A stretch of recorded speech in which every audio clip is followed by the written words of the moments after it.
All right, so you're getting started and you need a website, or maybe you have a website and you've bootstrapped it. You're trying to build your business on a budget. We all get it, we understand.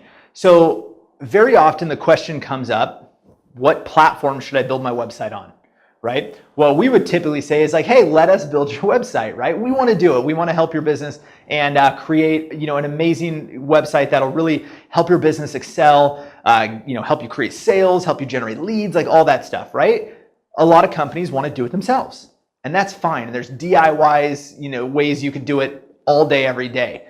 So some of the top, questions come in around like Wix, Squarespace, Weebly, platforms like that, versus going something a little more custom, maybe on like a WordPress platform.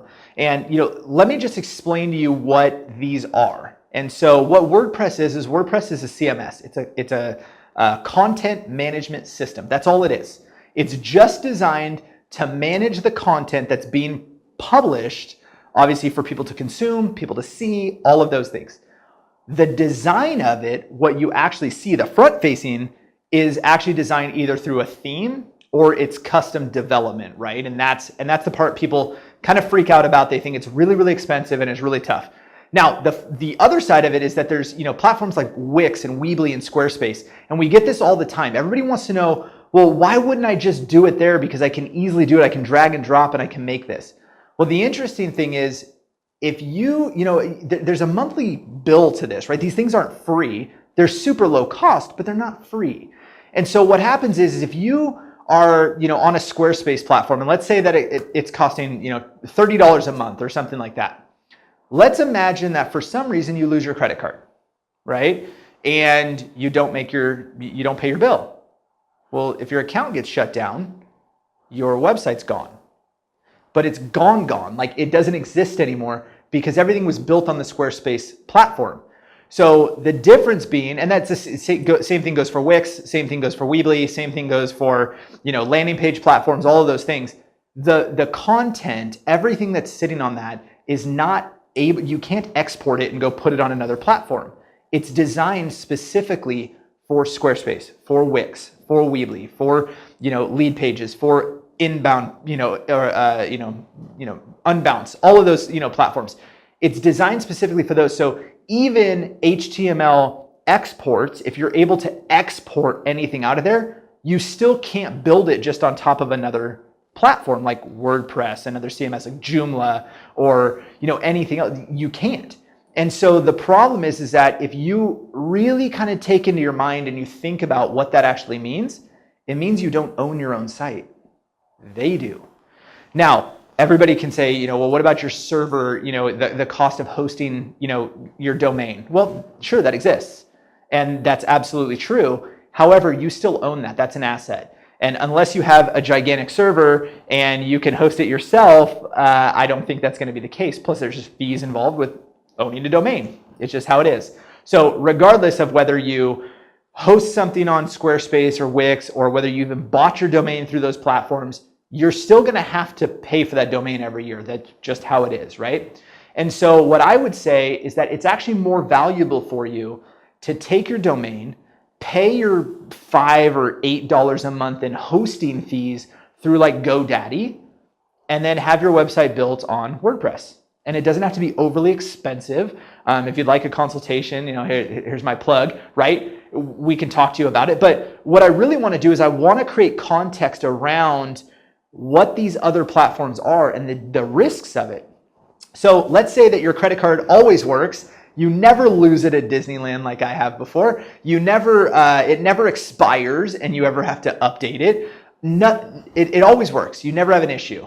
What happens when your business grows? What happens when you want to sell your business? That asset that's sitting there is not yours. You can't export it. You can't take it and just simply move it.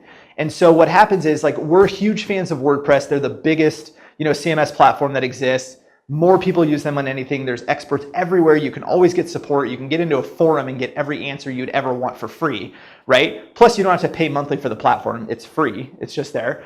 And so what's really interesting is that if you ever wanted to move your website, you'd then have to actually rebuild it.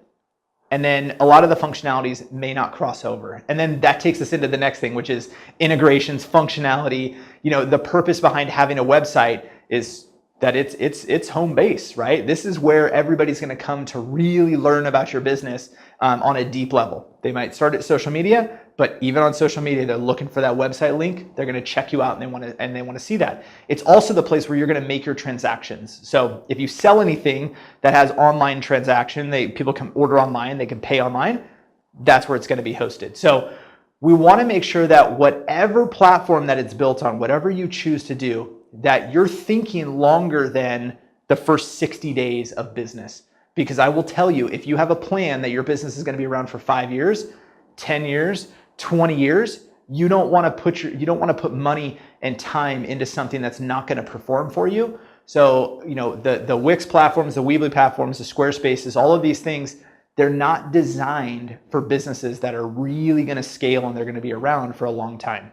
And so when you're thinking about building a site, even the GoDaddy website helper, all those things, like, they're just not designed for real businesses who want to grow and continue to prosper, and it's just not designed for that. And so really think about it, because when you look at, and here I'll even, explain this a little deeper.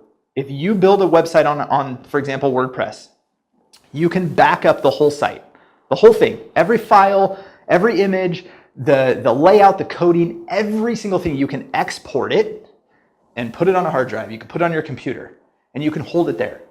And if you ever wanted to completely rebuild the exact same site, you can just replicate the whole site like that. It's that easy. You just upload it into a server and then it works. And so there's a little more technical stuff than that, but you get the idea. So what I want you to do is, as you're building your business, as you're evaluating the next 5 years and 10 years, I want you to really think about what platform is going to be the most effective for your business, really for the long haul, for that 5-year, 7-year, 10-year window. So think about that. Don't come into a business and only think in a 30-day window, because you'll get shot in the foot a lot. So hopefully that helps, and I'll catch you on the next video.